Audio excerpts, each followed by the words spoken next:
2026년 6월의 첫 번째 주 화요 민심열차 힘차게 출발해 보겠습니다. 오늘도 김남기 박사님과 함께 하겠습니다. 박사님 안녕하십니까? 네, 안녕하십니까? 자, 오늘 내용이 좀 많죠. 네. 자, 내일이 투표일입니다.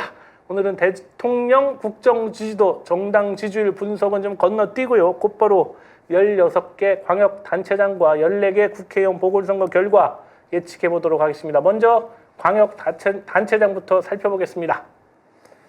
예, 지금까지의 여론조사 결과를 종합적으로 살펴보면요, 광역단체장 선거의 경우 민주당이 13개 선거에서 우세한 것으로 분석되고 있습니다.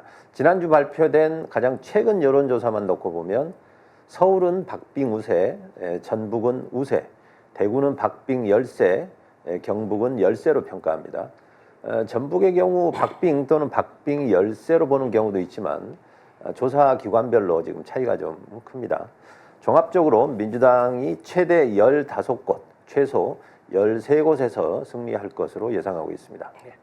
15곳 최대 승리해야 하지 않겠습니까? 다음은 광역단체장 중에서 특히 이 관심 있는 지역으로 서울, 부산, 대구, 경남, 전북 지역 상세히 살펴보도록 하겠습니다. 먼저 서울시장입니다.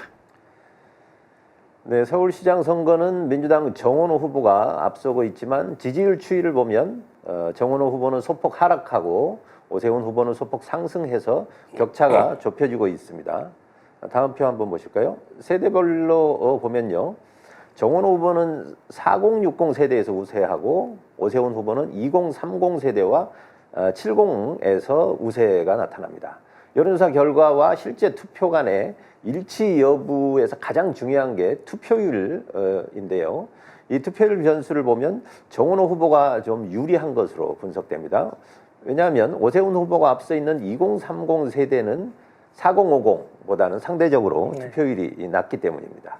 또 최근 각종 선거에서 보수 정당과 후보를 지지해온 60대가 지금 정원호 우세층으로 전환된 점도 정원호 후보가 승리할 것으로 보는 요인이 되겠습니다. 네, 제가 60대가 됐거든요. 자, 다음은 부산시장 보겠습니다.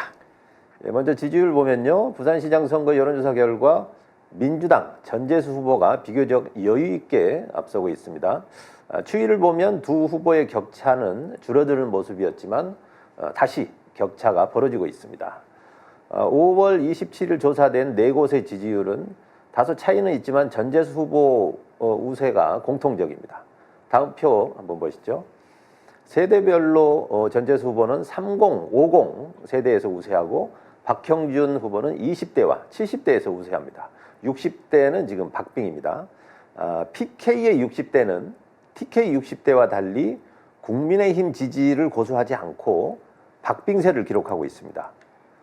이처럼 PK 60대 표심이 박빙을 유지하는 상황이라면 전재수 후보가 비교적 손쉽게 승리할 것으로 전망됩니다. 투표율 변수 역시 60대가 박빙인 경우라면 별 영향이 없거든요. 종합적으로 전재수 후보의 승리 가능성이 매우 높습니다. 네. 참 아무튼 언제부턴가 이거 2030 젊은 세대가 국민의힘을 지지한다는 건 참 속설인 일입니다. 자, 다음 대구시장 선거 보겠습니다. 네, 대구시장 여론조사 결과 민주당 김부겸 후보가 박빙 열세를 기록하고 있는데요. 추이를 보면 두 후보가 박빙세를 보이는 가운데 김부겸 후보가 박빙 우세에서 박빙 열세로 지금 판세가 좀 달라졌습니다. 5월 27일 조사된 3곳의 지지율은 다소 차이는 있지만 박빙 열세라는 공통점이 있습니다. 다음 표 한번 보시죠. 세대별로 살펴보면 김부겸 후보는 3050에서 우세하고 추경호 후보는 20대와 6070에서 우세합니다. 따라서 투표율 변수를 감안했을 때도 추경호 후보가 상대적으로 유리한 상황입니다. 지금 다른 지역은 60대가 민주당 지지층으로 대부분 바뀌었는데 이 TK만은 아직 국민의힘 지지를 고수하고 있는 그런 상황입니다. 60대는 지난 4월 29일 조사에서는 박빙이었고요. 그래서 그때 당시는 김부겸 후보가 9%를 앞섰습니다. 하지만 5월 6일 조사 때부터 추경호 후보 우세로 바뀌면서 대구시장 전체 판세가 박빙으로 네. 이제 바뀌기 시작했습니다. 결국 지지층의 투표율에 따라서 결국 선거 결과가 달라질 걸로 보는데요. 세대 투표 경향성을 볼 때 그런 점에서도 여전히 추경호 후보가 조금 유리한 건 사실입니다. 다만 3050 세대의 투표율이 60, 70대를 따라잡을 경우에는 김부겸 후보가 박빙으로 승리할 가능성이 남아 있습니다. 어쨌든 젊은 층이 많이 투표를 해야 한다는 얘기군요. 네. 대구가 좀 꼭 이겼으면 정말 좋겠습니다. 다음은 경남지사 살펴보겠습니다. 네, 경남도지사 선거의 경우 초접전으로 분리하는 경우도 많습니다만 최근 조사만 보면 민주당 김경수 후보가 좀 여유롭게 앞서는 상황입니다. 추이를 보면 격차가 좁혀지다가 김경수 후보 지지율이 상승하면서 다시 격차가 벌어지고 있습니다.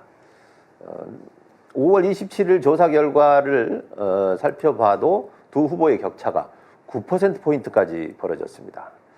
다음 표 한번 보시죠. 세대별로 보면 김경수 후보는 3060 세대에서 우세하고 박한수 후보는 20대와 70대에서 우세합니다. 이전 주와 비교해도 60대에서 60대가 박빙층에서 김경수 후보 우세층으로 바뀌었습니다. 그러면서 김경수 후보가 지지율이 이제 상승했는데요. 경남 60대는 PK 60대와 마찬가지로 더 이상 국민의힘 절대 지지층이 아닙니다. 그래서 지금처럼 경남 60대 표심이 김경수 후보를 지지하는 상황이라면 저는 뭐 크게 걱정하지 않고 무난히 승리할 수 있을 거로 예상합니다.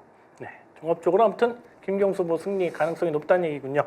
자, 다음은 이제 호남의 전북도지사 살펴보겠습니다.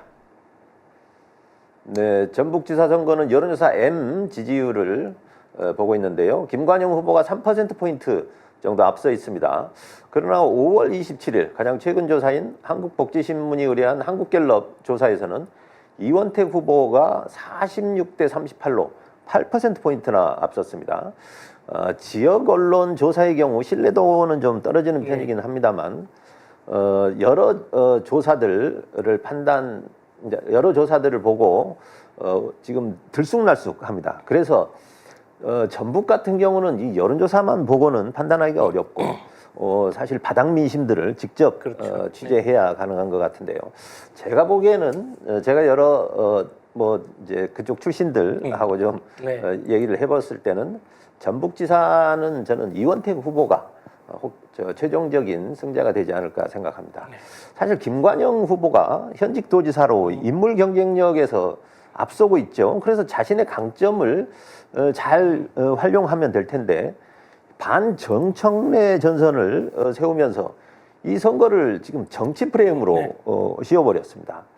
그래서 저는 오히려 이 부분이 패착이 될 것 같은데요. 왜냐하면 김관영 후보 자신의 정치 이력을 살펴볼 때 이러한 정치 프레임으로 갔을 때 본인에게 별로 유리할 게 그렇죠. 없기 때문입니다.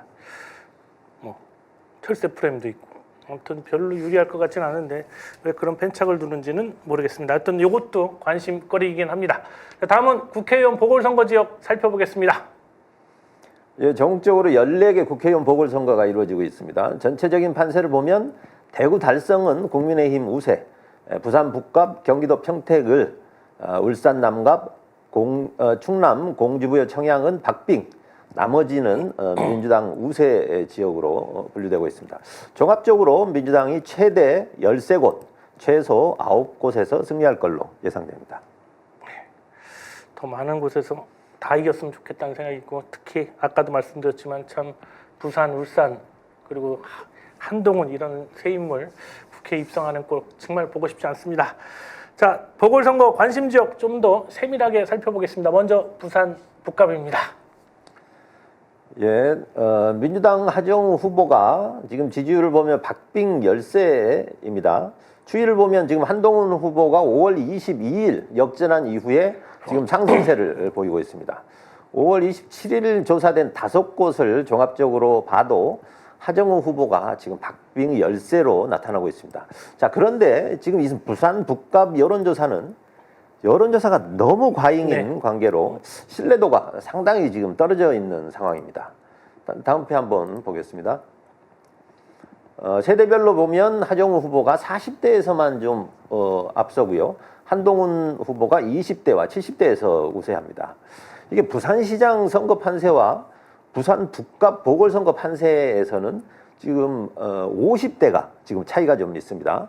부산시장 선거는 50대가 전재수 후보 우세층인데 반해서 부산 북갑에서는 박빙에 좀 그치고 있거든요.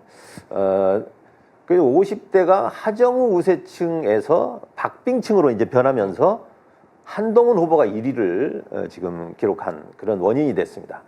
여론조사만 놓고 보면 지금 하정우 후보가 어려워 보이겠지만 여론조사 자체가 지금 문제가 있기 때문에요. 그리고 또 보수층에서 실제 투표장으로 찾아갔을 때는 한동훈보다 박민식 후보를 지지할 가능성들이 꽤 있습니다. 과거에 뭐 대선 때도 그런 경향들이 많이 나타났는데요.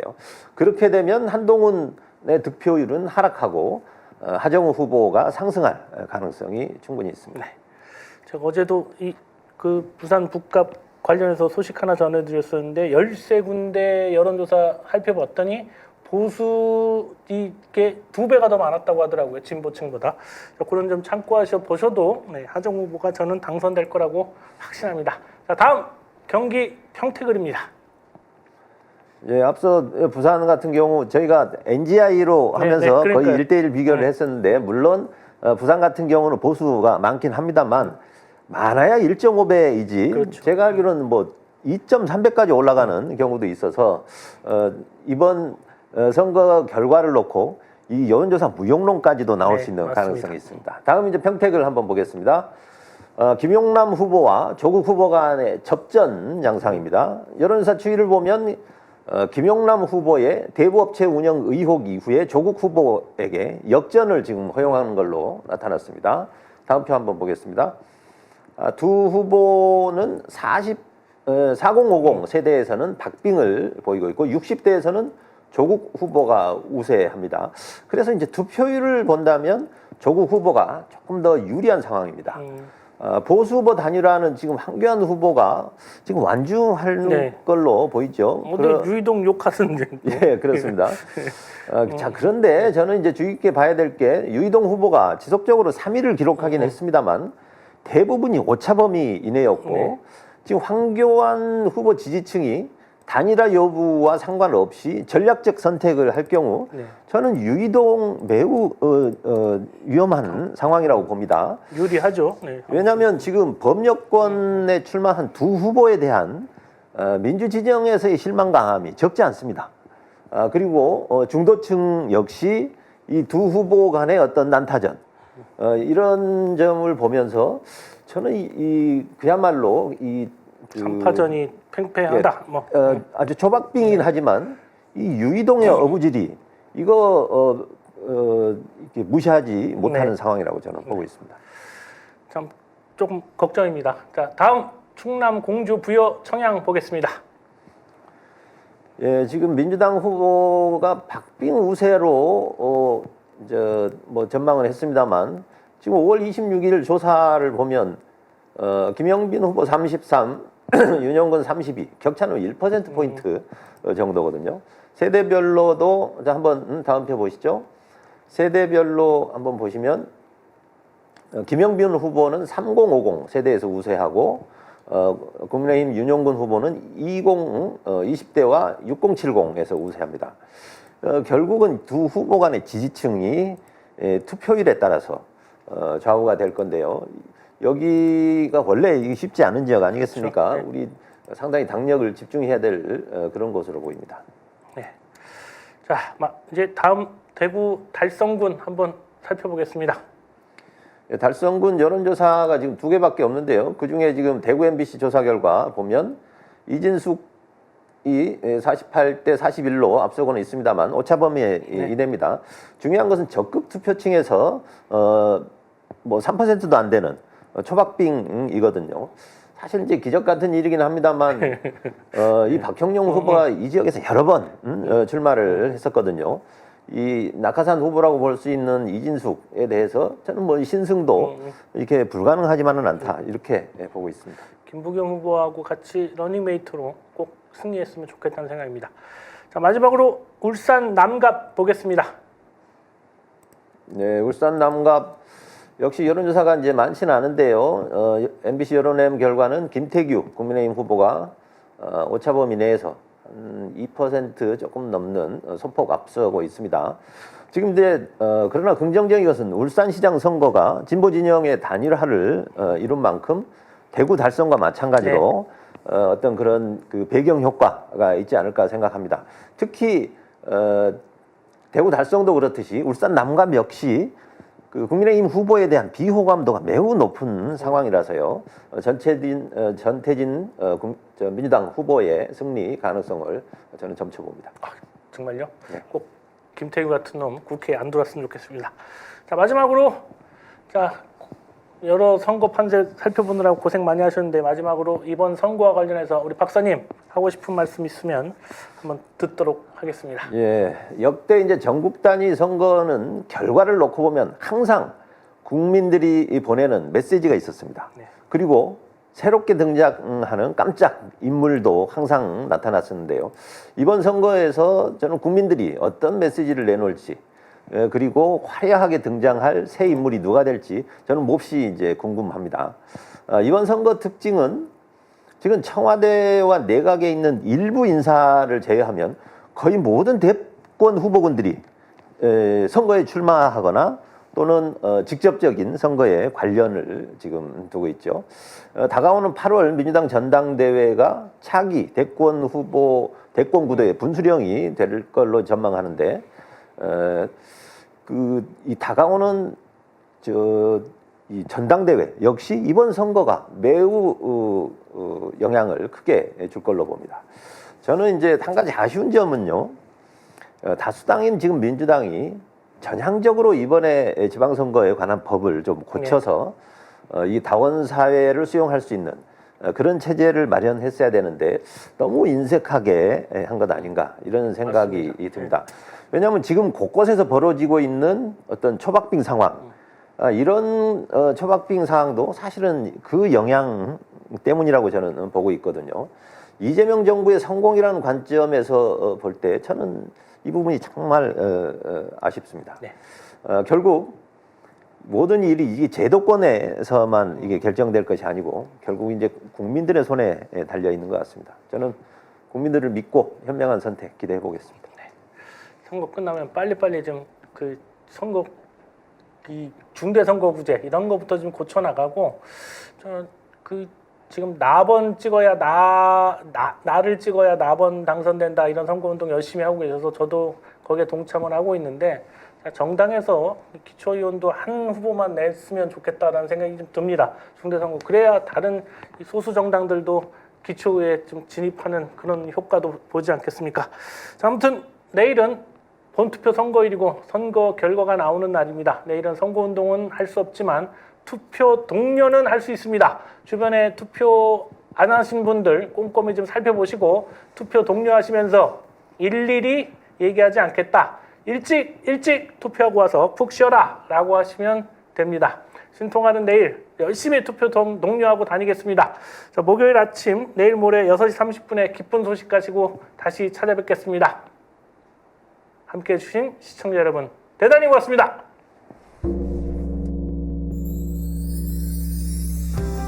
(150만) 구독자와 함께 걸어온 민족언론 서울의 소리. 우리는 오늘 새로운 얼굴로 새로운 마음으로 다시 출발합니다. 탄압과 내란의 혼란 속에서도 멈추지 않았던 이유. 국민이 주인인 나라, 민주시민의 목소리, 국민 주권의 시대를 지키기 위해서였습니다. 이제 서울의 소리는 더 넓은 무대로 나아갑니다. 언론을 넘어 영상과 소리, 현장과 기록이 살아 숨쉬는 새로운 멀티미디어 저널로 다시 태어납니다. 진실을 말하고 거짓을 바로잡으며 시민과 함께 만드는 언론. 그 사명과 각오를 마음에 새기며 서울의 소리는 오늘 또 한 번 새롭게 출발합니다. 함께 걸어온 길처럼 앞으로의 길도 시민 여러분과 나란히 가겠습니다. 서울의 소리. 우리가 다시 시작합니다.